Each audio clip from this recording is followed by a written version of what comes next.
예, 제가 추천하는 종목은 헬스케어 관련주입니다.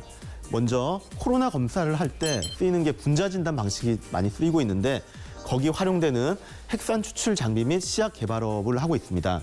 그래서 작년 같은 경우는 아무래도 코로나 때문에 그 검사 수요가 늘어나면서 실적이 급증을 했죠. 그러면서 그리고 실적만 급증한 것이 아니라 영업이익률도 무려 60%를 기록을 했습니다.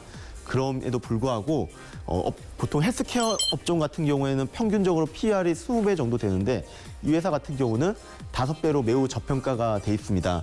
그리고 중요한 거는 앞으로의 전망이 중요한데 물론 코로나가 지금은 백신이 나오면서 줄어드는 국면이긴 하지만은 계속적으로 확산이 계속적으로 이제 잠잠해지지 않고 있고 그리고 백신이 나온다고 하더라도 제대로 완치됐는지 안 돼 있는지를 계속 검사해야 되기 때문에 역시 수요는 견조할 수 있겠다라고 말씀드릴 수 있습니다. 그리고 또 무상증자를 현재 실시하고 있는데 아무래도 회사에서 주가에 대한 그런 관심이 높은 상황이다. 그래서 향후에 좀 주가가 안정적으로 오를 것이라고 보고 추천을 드리게 됐습니다.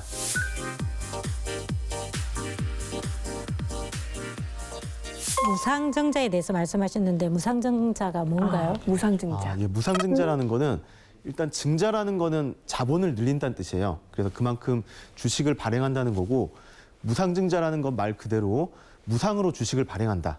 그래서 쉽게 생각하면 내가 현재 100주를 들고 있다면 뭐 추가로 100주든 200주든 또는 300주, 400주든 이렇게 비율에 따라서 주식을 새로 받는 걸 뜻합니다. 그러다 보니까 투자자 입장에서 상당히 혜택이 되겠죠. 내가 가지고 있는 주식이 그냥 늘어나니까.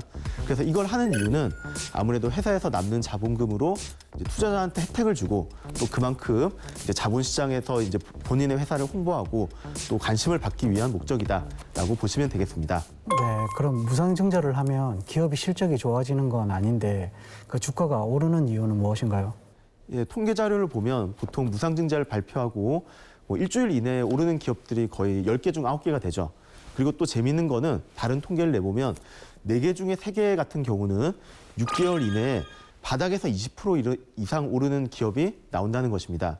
그만큼 무상증자를 하면 주가에 긍정적인 이유가 많은 경우가 많이 있는데 그 이유를 말씀드리면 아무래도 주식수가 늘어나다 보니까 그동안에 거래가 안 돼서 주가가 안 올랐던 종목들이 이제 오르는 경우도 있고요. 그리고 또 아무래도 주주한테 이 회사는 혜택을 준다. 특히 이제 혜택을 줄 만큼 여력이 있다. 이런 신호를 보내는 것입니다. 그래서 이거를 전문적인 용어로 신호 효과라고 하는데 이제 시장에다가 이 회사는 그래도 이제 주가에 관심이 있고 좋은 회사구나를 알리는 것에 그 목표가 있습니다. 혹시 수급도 좀 알 수 있을까요? 예, 중요한 질문 하셨는데 이 종목 같은 경우는 작년에 코넥스에서 코스닥으로 이전 상장을 한 회사예요. 예. 그러다 보니까 이제 코넥스에서 오랫동안 들고 있던 투자자들 그리고 신규 상장한 지가 얼마 안 됐기 때문에 상장 초기부터 되게 저가에 들고 있는 투자자들이 많이 있습니다. 그래서 이런 투자자 같은 경우는 그동안 이익을 많이 봤기 때문에 지금 주가가 많이 눌려 있는 상황이고요. 근데 그리고 또 우선주라든가 이런 초기 투자자들의 물량이 지금은 거의 다 이제 시장의 매물화가 돼서 그동안 압박했던 물량들이 좀 줄어들 수 있겠다라고 볼 수 있겠습니다.